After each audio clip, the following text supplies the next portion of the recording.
Assalamualaikum warahmatullahi wabarakatuh. Perkenalkan, nama saya Muarzanadlah Hasifa. Saya dari kelas 3C Fakultas Hukum Universitas Surya Kencana.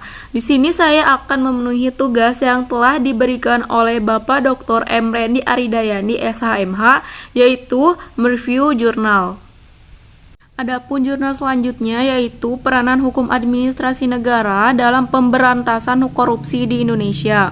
Upaya penegakan hukum sebagai salah satu pilar demokrasi setidaknya dipengaruhi oleh 4 faktor, yaitu pertama, hukum itu sendiri baik dari segi substansial dari peraturan perundang-undangan maupun hukum formil untuk menegakkan hukum material. Yang kedua, profesionalisme aparat penegak hukum.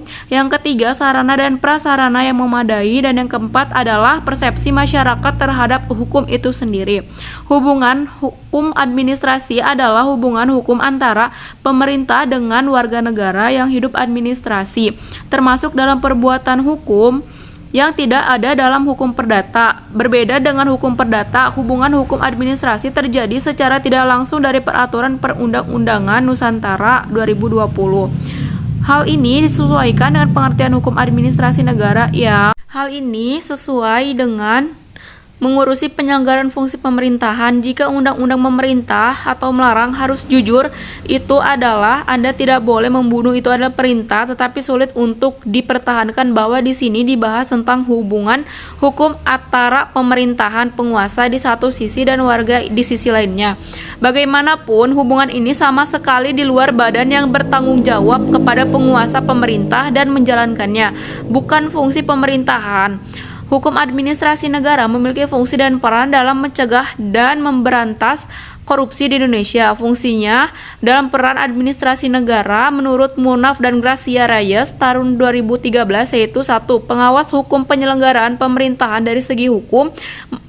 Pengawas dilakukan untuk menilai apakah pelaksanaan tugas dan pekerjaannya telah sesuai dengan norma hukum yang berlaku dan apakah tercapainya tujuan yang telah ditetapkan tanpa melanggar norma hukum yang berlaku. Apabila pengawasan dikaitkan dengan keuangan negara, berarti pengawasan dilakukan untuk melihat dan menilai apakah keuangan tersebut diperoleh dengan cara dan sumber yang sah, bagaimana menggunakan keuangan tersebut tanpa melanggar norma hukum, dan bagaimana penyelesaian hukumnya dalam hal tersebut. Penyalahgunaan keuangan negara secara teori dan praktek ada pengawasannya, yaitu pengawasan internal oleh suatu badan yang secara organisasinya itu termasuk dalam pemerintahannya itu sendiri. Mungkin itu saja yang dapat saya sampaikan. Mohon maaf bila banyak kesalahan atau ada kata-kata yang kurang berkenan. Wabillahi taufiq wal hidayah. Wassalamualaikum warahmatullahi wabarakatuh.